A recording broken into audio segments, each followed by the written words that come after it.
सिलचर शिव मंदिर निर्माण में हिंदू मुस्लिम एकता की मिसाल। सिलचर के चंद्रपुर गांव में करीब 70 साल पुराने उपेक्षित शिव मंदिर का पुनर्निर्माण हिंदू और मुस्लिम समुदाय के सहयोग से हो रहा है। स्थानीय लोग इसे सर्वधर्म समभाव का प्रतीक मानते हैं। संगीतकार विधान लश्कर ने मुस्लिम समाज की भागीदारी को सराहते हुए इसे सांप्रदायिक सौहार्द की मिसाल बताया। ग्रामीणों का कहना है कि यह कार्य गाँव की एकता और भाईचारे का उदाहरण है।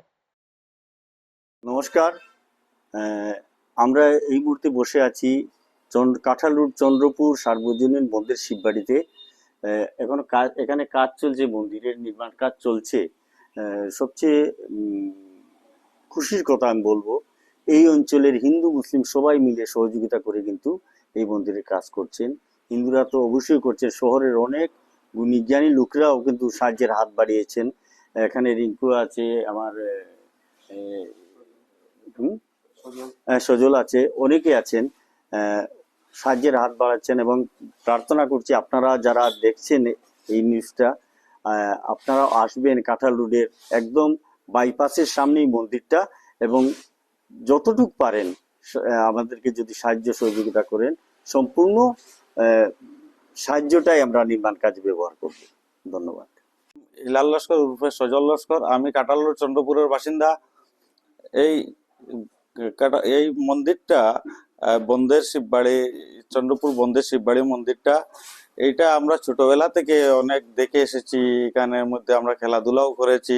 আজকে এখানের মধ্যে আমরা সহযোগিতা হাত বাড়িয়ে দিতে অনেক আনন্দিত হয়েছি আমরা, এবং আমি আমার সবাই ধর্মাবলম্বী মানুষকে, আমার ভাই বন্ধুদেরকে বলবো এখানে এসে সহযোগিতা হাত বাড়িয়ে দেওয়ার জন্য। সেটাই বলে আমার বক্তব্য শেষ করলাম। যখনই ওদের কাছে ওরাও আমাদের মুসলমান ভাইরা সে বলছে যে না দাদা ওইটা ওরকম করলে সুন্দর হবে, আমি এটা দিয়ে দেব। গতিকে এটা আমাদের কাছে একটা গর্বের বিষয়, এবং আমি চাইবো সবাই সহযোগিতা আমরা কামনা করছি, যাতে আপনারাও যদি এগিয়ে আসেন, তাহলে আশা করি আমরা অদূর ভবিষ্যতে এই মন্দিরটাকে একটা আদর্শ মন্দির হিসাবে আমরা স্থান দিতে পারবো। ধন্যবাদ। सहयोगिता करते हैं, कोई ये झाड़ लगाते, कोई वो झाड़ लगाते, कोई वो झाड़ लगाते, ये बहुत इम्प्रूवमेंट हुआ है। मैं ये चाहता हूँ जो कि ये गांव का जितना लोग है, हमारा भाई लोग है, हमारा मुस्लिम भाई लोग है, सब लोग हमारा साथ है। हम ये चाहते हैं जो कि सबकी सहयोगिता हो और हम लोग ये काम को आगे बढ़ाएं। धन्यवाद।